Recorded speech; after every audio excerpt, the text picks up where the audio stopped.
ఈ video start చేసే ముందు నేను ఒక 6 మంది పేర్లు చెప్తాను. ఆ 6 మంది పేర్లు ఎవరో మీకు తెలిస్తే ఖచ్చితంగా కామెంట్ చేయండి. ఆ 6 మంది ఎవరంటే రీటా ఫరియానా, ఐశ్వర్య రాయ్, డయానా హెడిన్, యుక్తాముఖి, ప్రియాంక చోప్రా, మాన్షి చిల్లార్. వీళ్ళెవరో తెలిసుంటే ఖచ్చితంగా ఈరోజు మనం మాట్లాడుకోబోయే టాపిక్ ఏంటో తెలుస్తుంది. ఒకవేళ తెలియకపోయినా పర్లేదు, మీకు తెలియకపోతే తెలీదు అని కామెంట్ చేయండి.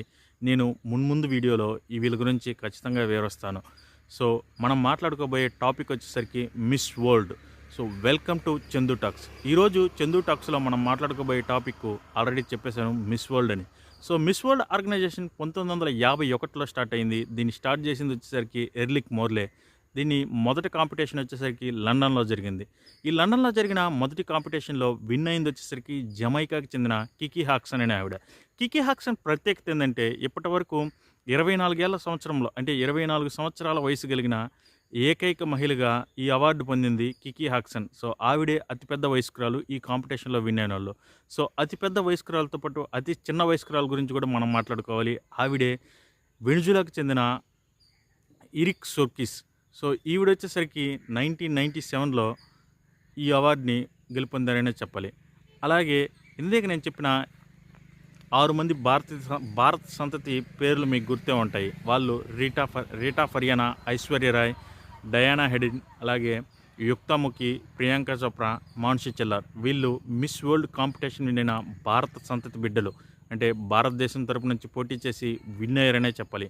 వాళ్ళల్లో మనందరికీ బాగా తెలిసిన వ్యక్తులు వచ్చేసరికి ప్రియాంక చోప్రా, అలాగే ఐశ్వర్య రాయ్. వీళ్ళతో పాటు ఒక గొప్ప రచయిత్రే ఈ పోటీల్లో పాల్గొని విన్ అయిందని చెప్పాలి. ఆవినే డయానా హెడిన్. సో డయానా హెడిన్ ఒక రచయిత్రి, అంటే ఒక రైటర్గా పోయి ఆవిడ గెలుపొందింది. ఇదంతా ఎందుకు చెప్తున్నావు, ఇదంతా ఎందుకు మాట్లాడుకోవాలి మనం అంటే, మాట్లాడుకోవాల్సిన సమయం వచ్చేసింది కాబట్టి.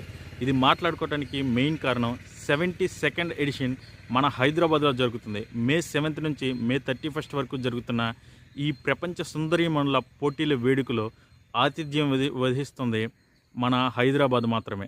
సో హైదరాబాద్లోనే ఫైనల్ కూడా జరుగుతుంది. 71 ఎపిసోడ్ వచ్చేసరికి కాంపిటీషన్ వచ్చేసరికి మనకి ముంబైలో జరిగింది. అక్కడ విన్ అయింది వచ్చేసరికి చెక్ రిపబ్లిక్ కంట్రీకి సంబంధించిన క్రిస్టియానా పిస్కోనా. ఈవిడ వచ్చేసరికి విన్నర్గా ఆ రోజు గెలుపొందింది. 72ndలో ఎవరు విన్ అవుతారనేది మనం చూడాలి. ఏదైనా వరల్డ్ వైడ్ జరిగే ఒక కాంపిటీషన్కి ఖచ్చితంగా ఒక థీమ్ అయితే ఉంటుంది. ఆ థీమే బ్యూటీ విత్ పర్పస్ అనేది థీమ్తో ఈ సంవత్సరం ఈ సంవత్సరం ఈ ప్రపంచ సుందరీమణుల వేడుకలు జరుగుతున్నాయి. సో ఈ వీడియోలో మీరు ఎంతో కొంత తెలుసుకునే ఉంటారు మిస్ వరల్డ్ కాంపిటీషన్ గురించి. సో మా కంటెంట్ మీకు నచ్చితే ఖచ్చితంగా లైక్ చేసి సబ్స్క్రైబ్ చేయడం మాత్రం మర్చిపోవద్దు. మీరు ఇచ్చే మోటివేషన్ మాకు మరో వీడియో చేయడానికి ఎంతో ఇన్స్పిరేషన్గా నిలుస్తుంది. Thank you for watching. అలాగే లవ్ యూ ఫర్ ఆల్. జై హింద్.